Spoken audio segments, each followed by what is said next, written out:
Teaching online has become one of the most popular ways to become a digital nomad, and it's a great option because you can fund your travels while adventuring around the world. And in this video, I'm going to show you step by step on how you can become a traveling teacher just like me.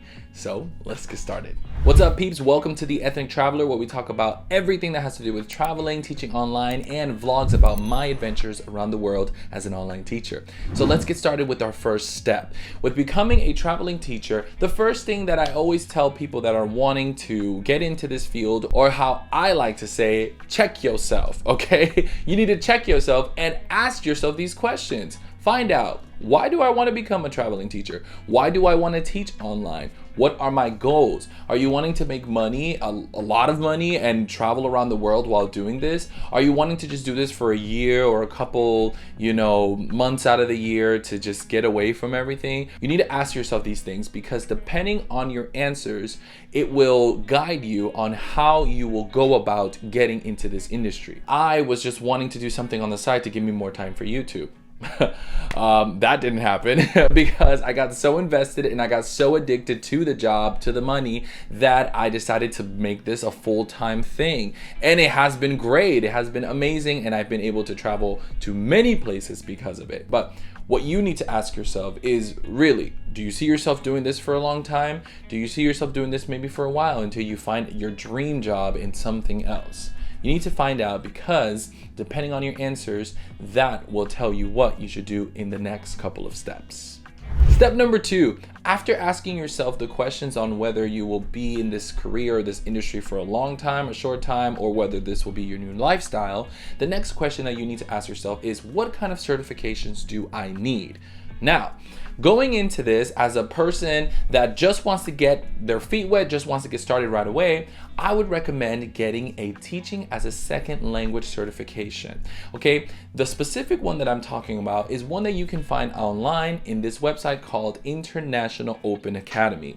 I did this one when I first started teaching online with VIP Kid, and it was all I needed. It was literally perfect. It was super quick. I paid for it. It was super cheap, and I finished it in 2 days. If you're really serious about it, like I was not at the time, you can finish it honestly in less than probably 8 hours. So yes, that's a good option. Now, if you're the person coming into this and want to have something really good, that you're set for life, and you have something that gets you on the top of the list for the recruiters and, ahead from the other applicants, then I would recommend looking into or investing in one of the more pricier certifications. Now, I got my certification as teaching as a foreign language with a company called MyTEFL. I paid like 120 something at the time. They always have discount codes going on. And I also did some extra certification with Premier TEFL. I do recommend these two companies. They were great. They were pretty easy, pretty straightforward. And I finished both of my certifications with both companies in around 2 months. Now, there's another company that I really recommend. It's called International TEFL Academy, and that is a great company. You probably, if you Google this, you will see it. It's the first thing that pops up when you Google TEFL certification. It's a great company. I have some friends that have done this certification, and they recommend, and I've really met many people that have done it, and they have had successful TEFL careers teaching abroad and online. So you have to really think about, how serious are you into getting into this field or making this your new lifestyle?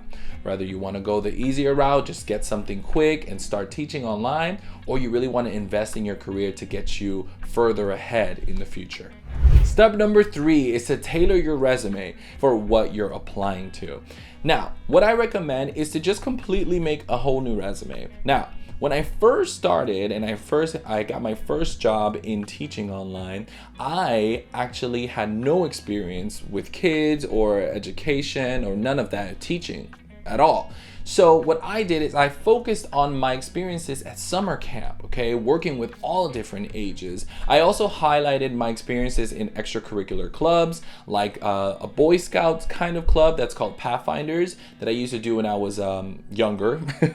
And I worked as a mentor to the younger kids. So if you're like this and you would like, some extra help, you can look in the description below and schedule a time to talk with me, and then I can help you along the process on tailoring your resume, or just giving you tips, or if you want me to just look at it and make sure everything looks good, I can also do that. So if you're interested in that, look at the description below and schedule a time with me. Step 4, apply for an online job. This is the fun step.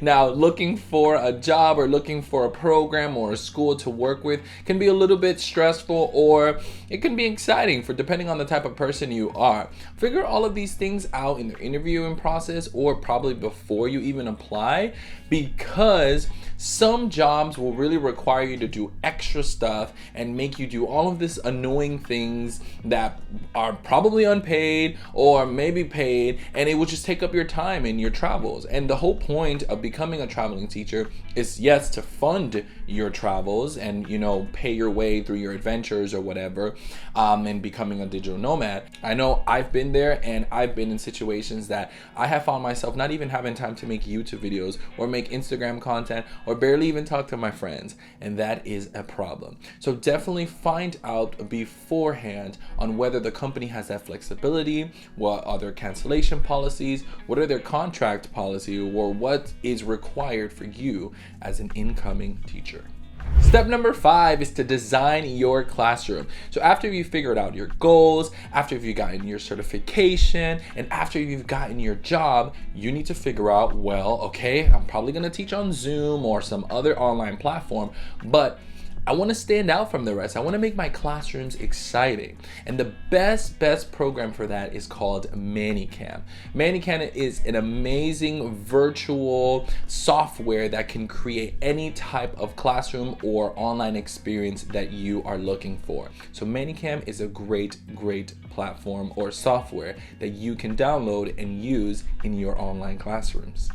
Step number 6, and the final step, is to begin traveling. This is the fun part, because now you're all ready to go. You have all of the things that you need to get out there and start making some money and enjoying your travels. You need to think of your schedule. Now, depending on the company, maybe they have a set schedule or set blocks of time that you're gonna need to work. So then you probably don't need to worry too much about this. But if you're working in a company that lets you really just open up hours and just pick up students or classes whenever you want or can, then you really need to sit down and figure out what works best for you. When I first started, I was working with VIP Kid and other Chinese companies, and that was awesome. I honestly miss it so much, and you're probably wondering, well, Brian, why aren't you continuing to teach at that time? Well, you can watch these videos here on what happened in China and the new regulations. I found out throughout the years and throughout the different countries and places I've been that I work best working in chunks of time or a part of the day, okay? I thought that working in the morning would be better, like around 9 a.m. to maybe 1 p.m. in the afternoon, and then have the afternoon and evenings free. I thought that would work well for me, but in reality it doesn't, because I'm the most productive in the morning. So that means I rather have that productivity focused on things like YouTube or other creative things that I like to do, rather than kind of spending it in work. So I found out that working in the evenings or maybe earlier evenings works better for me. So maybe 3 p.m. to 7. So I would ask myself, if I was in your position, what times would work best for me and what has the better flexibility to adjust or adapt to my lifestyle. You know, are you a morning person? Do you like to do things in the morning or the daytime? Maybe you could work at night. Or do you like to enjoy your nights? You like to go out? Maybe you could work during the day like a regular 9 to 5 thing, but working online. You need to ask yourself these things, and you need to figure it out before you go abroad, because you don't want to be in a situation like I was, that you don't have time to go out and adventure and explore the country that you're living in. The same thing happened to me in Costa Rica. I was there for 3 months, but half of that time I was spent working, and I was working throughout the whole day teaching, and I was working 9 hours a day. And yes, I was living in another country. I had the freedom to explore in the evenings, but it was very exhausting, because throughout the day when I would start working, and by the time I was done working, I would have no energy to do anything, and I would just want to lay in bed and watch Netflix all day. Whatever works for you, try it out and figure it out, because that is going to make your life easier while you're traveling and teaching online. Another big thing to think about before booking that ticket is what country should I go to first? Now, this is also very important because depending on where you go, depending on the cost of living there, or depending on how much money you will be making in your jobs, will really play a factor on you enjoying your travels. So if you're probably wondering like, well, Brian, where should I go? What countries do you recommend? I recommend watching these couple videos here to give you some inspiration on which country to choose first.